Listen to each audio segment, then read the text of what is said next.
wabarakatuh. Selamat pagi anak-anak.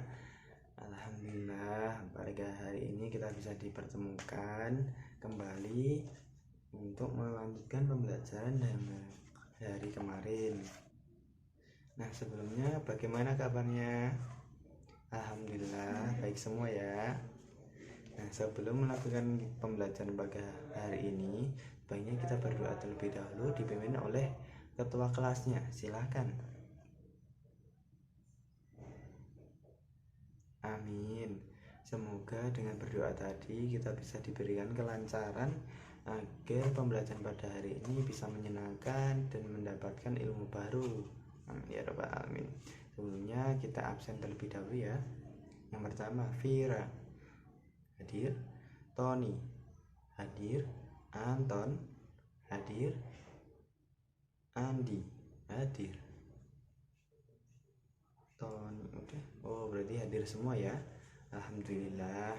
Semoga besoknya juga teman-teman adik-adik bisa sehat selalu dan bisa mengikuti pembelajaran di sekolah maupun di rumah. Amin. Oke, sebelumnya Bapak mau tanya. Di sini anak-anak sebelumnya tahu atau enggak apa itu sumber daya alam? Nah, contoh saja listrik, enggak, contoh saja air. Apakah anak-anak di rumah memiliki air? Pasti memiliki ya kan? Di sumur, itu buat mandi, buat masak, itu salah satu sumber daya alam. Nah, coba yang lain, siapa? Tony ya? Tanah.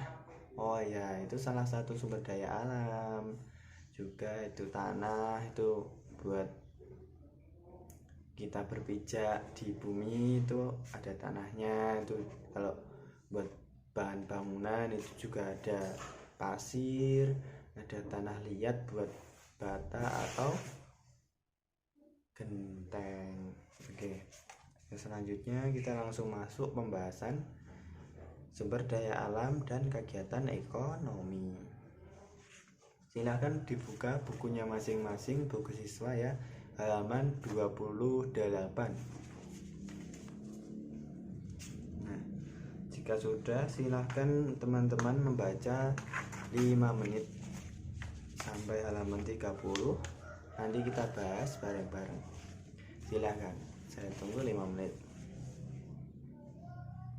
Ya, sudah 5 menit.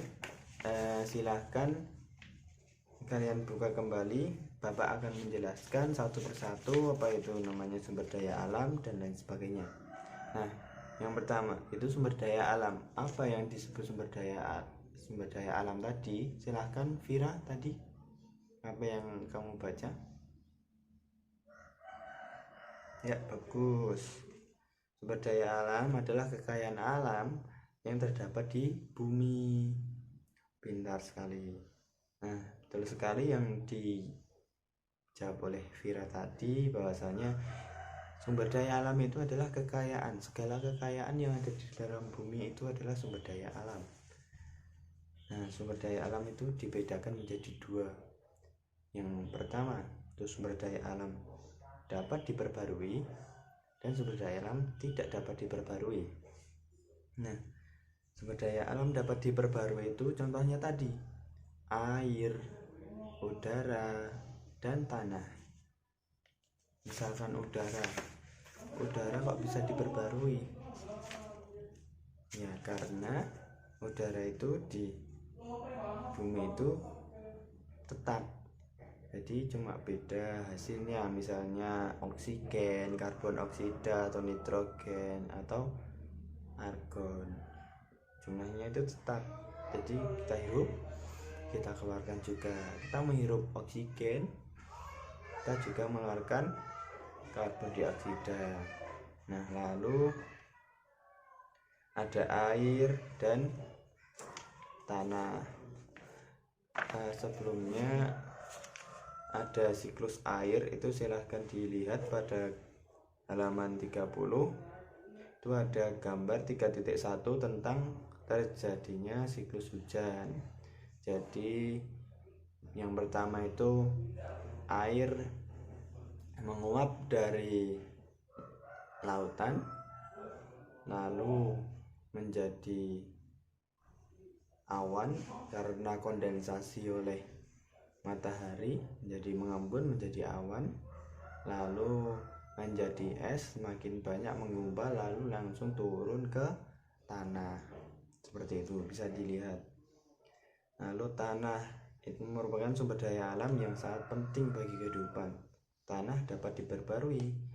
Tanah adalah lapisan tanah bumi, lapisan atas bumi yang berbentuk batuan-batuan lapuk. Secara alami, tanah akan terbentuk secara berlapis-lapis. Lapisan paling atas selalu terbentuk oleh humus. Tahu nggak humus? Humus itu berasal dari proses pelapukan. Nah, seperti binatang, tumbuhan yang telah mati dan membusuk itu menjadi humus. Nah, itu menjadikan tumbuhan-tumbuhan yang hidup di atasnya itu subur. Nah, lalu selanjutnya yang kedua itu adalah sumber daya alam yang tidak dapat diperbarui. Itu sangat banyak sekali. Seperti contohnya itu barang tambang logam, barang tambang bukan logam, barang tambang mineral. Nah, contohnya barang tambang logam itu misalnya besi, emas, perak, timah, tembaga dan lainnya. Lalu barang yang bukan logam itu minyak bumi, gas alam, dan batu bara. Lalu barang yang tambang mineral itu salah satunya kapur, yodium, kalsit, asbes, dan belerang. Nah, itu salah satu sumber daya alam yang tidak dapat diperbarui karena setelah digunakan itu tidak dapat digunakan kembali karena menjadi misalkan di motor itu kan menggunakan bensin. Nah, bensin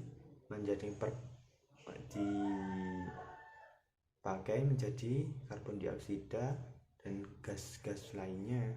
Jadi tidak dapat digunakan kembali gas tersebut untuk menghidupkan motor lagi. Jadi itu salah satu bahan bakar atau sumber daya alam yang tidak dapat diperbarui. Terus ada pertanyaan sebelumnya? Ya, Tony apa tadi pertanyaannya?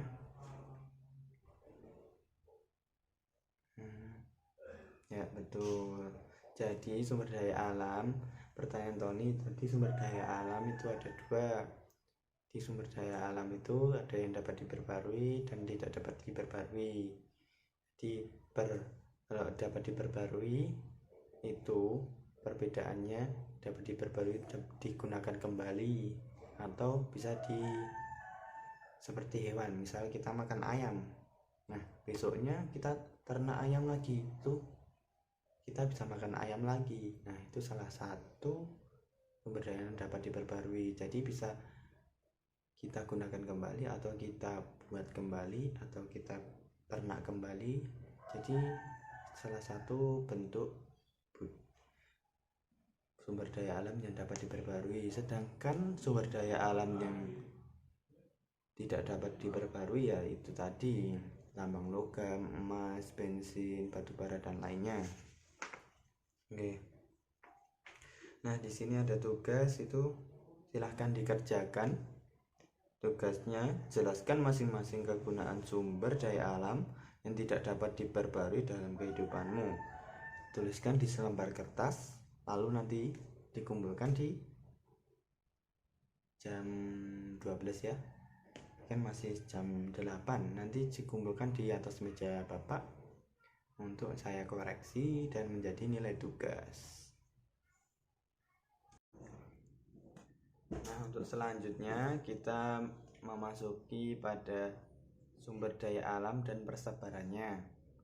Nah, di negara Indonesia, negara kepulauan, wilayah terbentang dari Sabang sampai Merauke, Indonesia memiliki sumber daya alam yang sangat banyak. Nah, sumber daya alam itu berupa barang tambang, mineral, tumbuhan, hewan, dan lain sebagainya. Semuanya itu tersebar di berbagai tempat di Indonesia. Persebarannya itu terdapat di laut, di sungai, puncak gunung, dataran tinggi, dataran rendah, maupun dalam perut bumi. Nah, persebaran sumber daya alam dapat kita amati melalui peta persebaran hasil bumi dan laut berikut ini. Silahkan dibuka halaman 32. Itu ada gambar peta persebaran hasil laut. Nah, bahwasanya itu ada ikan tuna mata besar, albacora, dan cakalang. Tuna sirip biru itu persebarannya bisa dilihat di laut Jawa, ada Sumatera, Kalimantan, Papua, di Sulawesi itu sangat terbentang, sangat banyak sekali. Nah, tabel di bawahnya bisa dilihat bahwasanya padi tersebar di Sumatera, Jawa, dan Bali. Jagung itu di NTT maupun NTB dan Sulawesi. Lalu kelapa itu di Sumatera, Bali, Kalimantan, dan Sulawesi. Kacang itu Sumatera dan Jawa, dan juga kedelai itu juga Sumatera dan di Jawa. Nah, sedangkan kopi, teh, lada, cengkeh itu hasil perkebunan itu terdapat di daerah Sumatera, Jawa, Sulawesi, Maluku, Kalimantan. Itu sangat banyak sekali di daerah seperti di situ. Salah satu persebaran sumber daya alam di Indonesia. Nah, berikut ini yang juga ada tugas. Tadi tugas pertama, nanti bisa ditulis di bawahnya. Ini tugas yang kedua, perhatikan secara seksama peta persebaran hasil tambang di atas.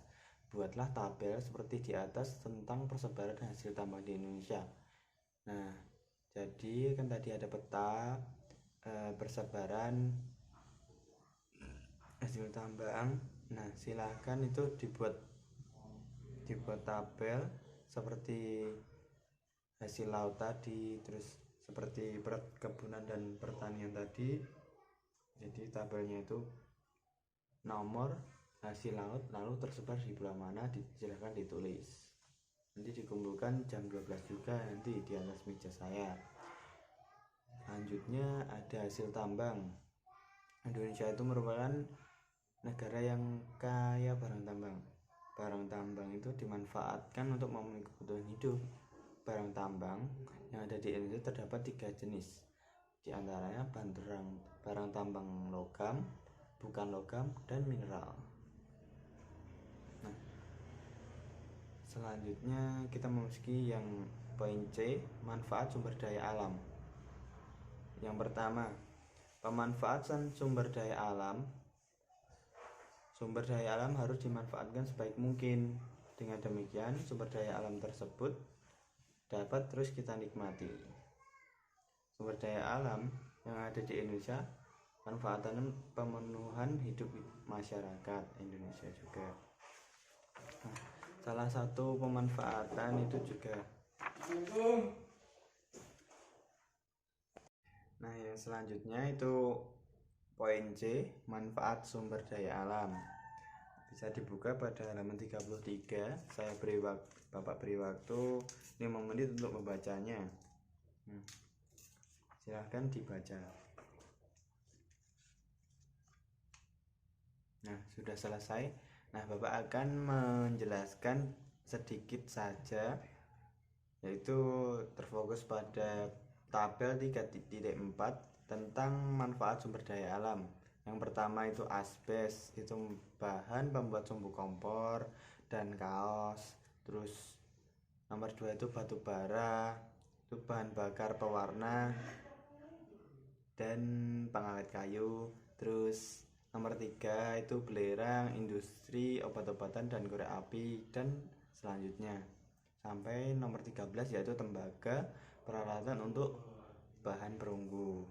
Nah, selanjutnya itu cara melestarikan kekayaan alam adalah sebagai berikut. Yang pertama, sumber daya alam itu tidak dapat diperbarui, harus digunakan secara hemat. Jadi kita menggunakan sumber daya alam yang tidak dapat diperbarui, misalkan listrik, misalkan bahan bakar motor, seperti itu kita harus menggunakan secara hemat dan bijaksana agar sumber daya alam tersebut bisa terus kita nikmati sampai anak dan cucu kita nanti. Nah, selain itu sumber daya alam yang dapat diperbarui, pemanfaatannya juga harus bijaksana dan baik seperti tadi. Yang kedua, mencari bahan pengganti untuk sumber daya alam yang mudah habis. Jadi misalkan kita ini hidup di era bermotor, motor yang menggunakan bahan bakar bensin atau menggunakan bahan bakar solar, itu juga ada. Itu kita harus mencari penggantinya. Misalkan ini ada perkembangan teknologi terbaru, itu pakai listrik dan tata surya. Nah, selanjutnya upaya perlindungan dilakukan dengan membuat suaka margasatwa dan cagar alam. Suaka margasatwa itu adalah, ada yang bisa menjelaskan? Oke, Bapak jelaskan ya. Perlindungan suaka margasatwa adalah perlindungan terhadap hewan, khususnya pada hewan-hewan yang langka agar tidak punah. Misalkan seperti macan, harimau Jawa, harimau Sumatera, badak berjula 1 dan lainnya. Itu salah satu hewan yang langka dan harus dilindungi. Nah, itu yang keempat, penanaman pohon kembali atau bisa disebut reboisasi agar menjauhkan bencana alam seperti misalnya tanah longsor dan banjir. Yang kelima, pembuatan terasering untuk mencegah erosi dan mengolah limbah agar aman sebelum dibuang. Nah, bisa dilihat itu ada tugas kembali, tugas nomor 3. Itu perhatikan tabel 3.5 tentang keberadaan suaka margasatwa di Indonesia. Tunjukkan letak suaka margasatwa dan cagar alam tersebut pada atlas kalian. Perhatikan dengan saksama dan sehingga betul memahami. Jika ada kesulitan, silahkan tanya pada Bapak Guru ya. Nah, silahkan nanti bisa dikerjakan. Terus selanjutnya poin D, kaitan sumber daya alam dengan kegiatan ekonomi. Jadi sumber daya alam di Indonesia maupun di dunia itu pasti berkaitan dengan kegiatan ekonomi yang terjadi di negara tersebut.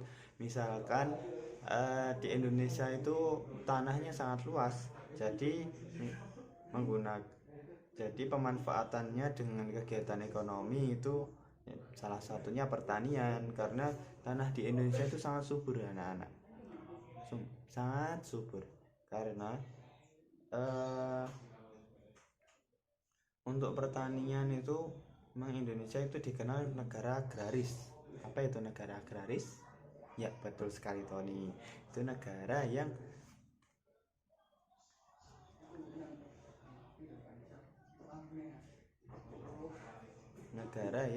berada di garis khatulistiwa dan terbentang banyak sekali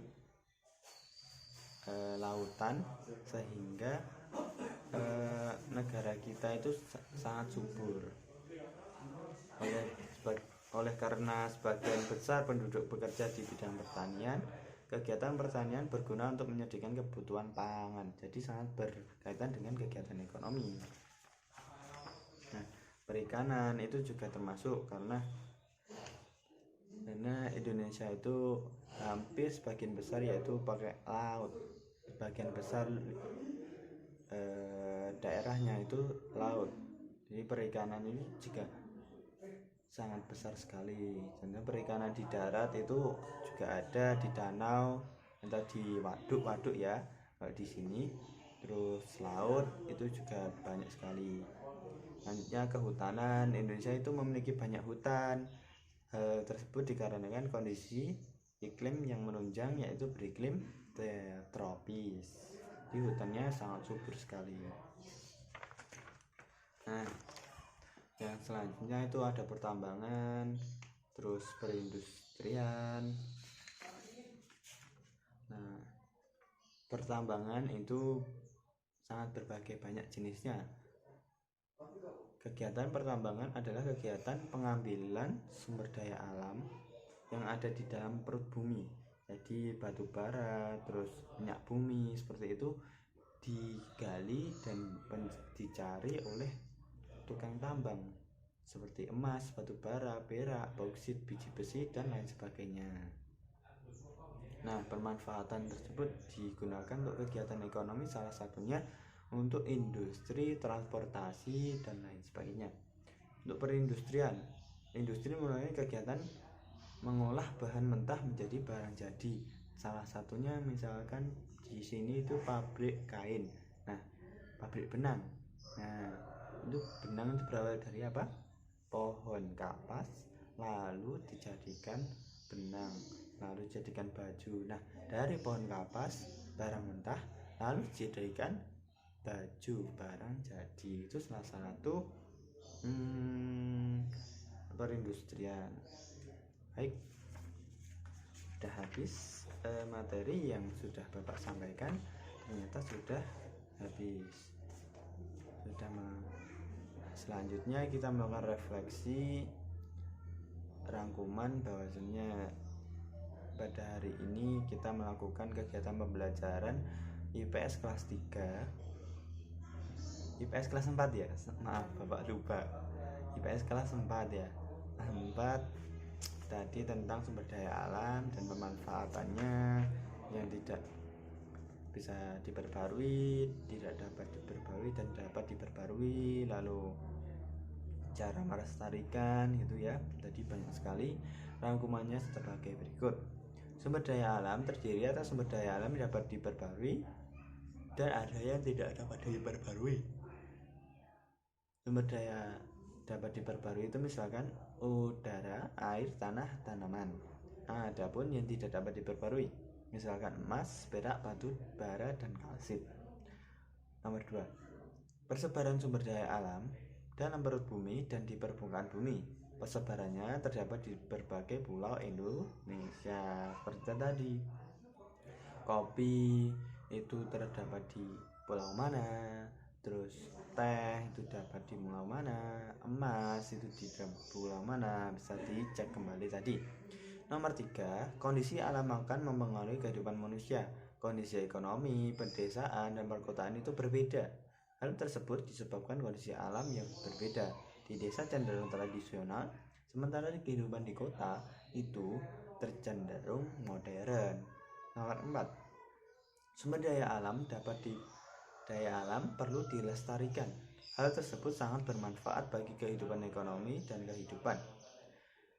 Untuk memanfaatkan sumber daya alam dibutuhkan pengetahuan, pengalaman, dan keterampilan.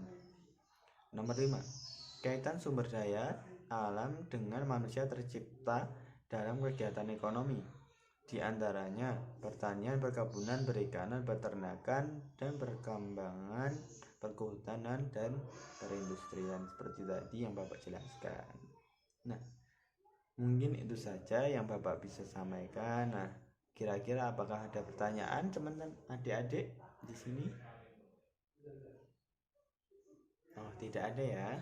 Nah, mungkin jika tidak ada pertanyaan tadi bisa dilihat tugasnya untuk dikerjakan, lalu nanti dikumpulkan di meja Bapak jam 12. Baik, mungkin itu saja yang Bapak bisa sampaikan. Sekiranya salah, Bapak mohon maaf. Jika ada pertanyaan yang tidak bisa disampaikan di sini atau belum tersampaikan, nanti bisa ditanyakan lewat WhatsApp Bapak ya adik-adik, ya anak-anak. Karena kita melakukan pembelajaran itu tidak hanya di sekolah, bisa di rumah, itu bisa tanya lewat kontak Bapak. Oke. Ini sekian, wassalamualaikum warahmatullahi wabarakatuh. Dan sebelum kita pulang, mungkin bisa berdoa terlebih dahulu dipimpin oleh ketuanya.